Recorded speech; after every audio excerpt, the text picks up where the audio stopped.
What if I told you that Samsung is bringing back something many thought was gone for good?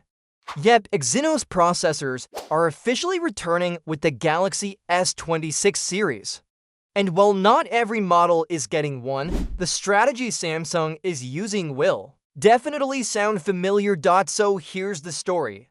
After years of mixed reception and plenty of criticism, Samsung seems to have finally cracked the formula for making its own chips work at flagship level.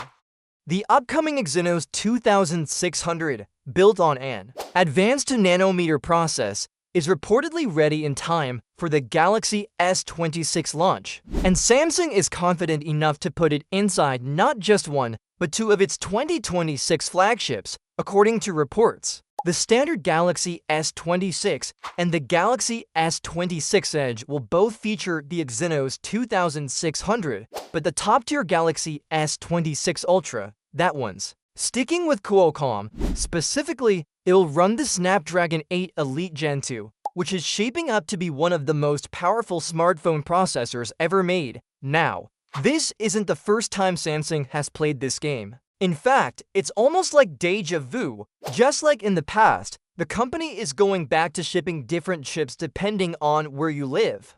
If you're in the US or South Korea, all Galaxy S26 models will come with Qualcomm's Snapdragon 8 Elite Gen 2, but in Europe and other select regions, you'll be getting the Exynos 2600. That split has always been controversial, but here's the thing, this time, it might not be a bad deal at all. Early performance scores for the Exynos 2600 suggest it's actually more powerful than the Snapdragon 8 Elite found in the Galaxy S25 series. Considering that chip was already more than capable of handling everything you could throw at it, the 2600-powered S26 and S26 Edge should deliver fantastic performance. So what's changed? Well, Samsung's move to a 2nm manufacturing process is a big deal. Qualcomm's upcoming Elite Gen 2 chip is based on a 3nm process, which on paper gives Samsung's in-house chip an edge in efficiency and performance per watt.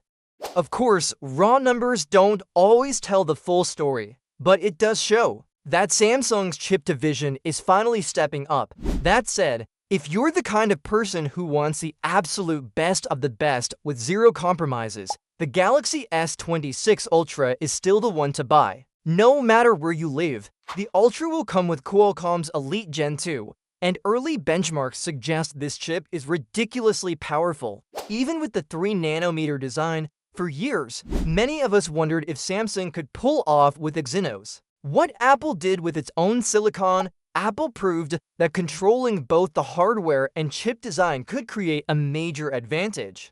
Exynos never quite lived up to that promise, until maybe now. Well, the Exynos 2600 might still lag a little behind Qualcomm in some areas. It finally feels like a chip that belongs inside a flagship. So what does this mean for you? If you're in Europe or other Exynos regions, you might finally be able to enjoy a Galaxy phone with Samsung's own chip without feeling like you're getting the short end of the stick.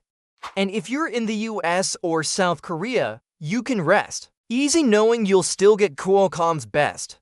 Either way, the Galaxy S26 lineup is shaping up to be a win. What do you think? Would you trust Samsung's Exynos chip this time around, or would you only go for the Snapdragon Ultra?